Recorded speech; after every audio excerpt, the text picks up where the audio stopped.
अब से 40 सेकंड बाद न्यूजीलैंड में 2024 का इस्तकबाल किया जाएगा। न्यूजीलैंड में ऑकलैंड के स्काई टावर पर आतिशबाजी का एहतमाम किया जाएगा और न्यूजीलैंड के शहर ऑकलैंड के आप मनाजिर देख रहे हैं। 30 सेकंड बाद 9:30 की तकरीबात का आगाज़ भरपूर तरीके से किया जाएगा। दुनिया भर में नए साल के आगाज़ की तैयारियां की गई हैं, इस्तकबाल की तैयारियां की गई हैं और सबसे पहले न्यूजीलैंड के शहर ऑकलैंड में 9:30 की तकरीबात का आगाज़ अब से सिर्फ 10 सेकंड बाद शुरू हो जाएगा।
दुनिया भर में सबसे पहले न्यूजीलैंड में साल 2024 का आगाज़ हो गया है। न्यूजीलैंड के शहर ऑकलैंड में साल नौ की तकरीबात का आगाज़ और शानदार आतिशबाजी का मुजाहरा किया गया। मनाज़िर आपने देखे साल 2024 के इस्तकबाल के लिए ऑकलैंड में बड़ी तादाद में शहरी यहाँ पर मौजूद हैं जिन्होंने ये मनाज़िर देखे हैं। न्यूजीलैंड के शहर ऑकलैंड के हार्बर ब्रिज पर लाइट शो का भी एहतमाम किया गया है और दुनिया के मुख्तलिफ ममालिक में नए साल के इस्तकबाल की तैयारियाँ उरूज पर हैं।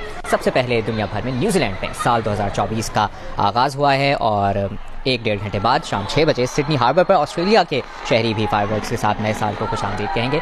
मनाज़िर आप इस वक्त देख रहे हैं न्यूजीलैंड के शहर ऑकलैंड के, जहां पर स्काई टावर से शानदार आतिशबाजी का मुजाहरा किया गया। बहुत बड़ी तादाद में लोग यहां पर मौजूद जिन्होंने ये मनाज़िर देखे। साल 2024 के इस्तकबाल के लिए यहां पर ऑकलैंड में लोग मौजूद हैं। न्यूजीलैंड के शहर ऑकलैंड के हार्बर ब्रिज पर लाइट शो का भी एहतमाम किया गया है और एक नई उम्मीद, नए जज्बे के साथ नए साल का आगाज़ किया गया है।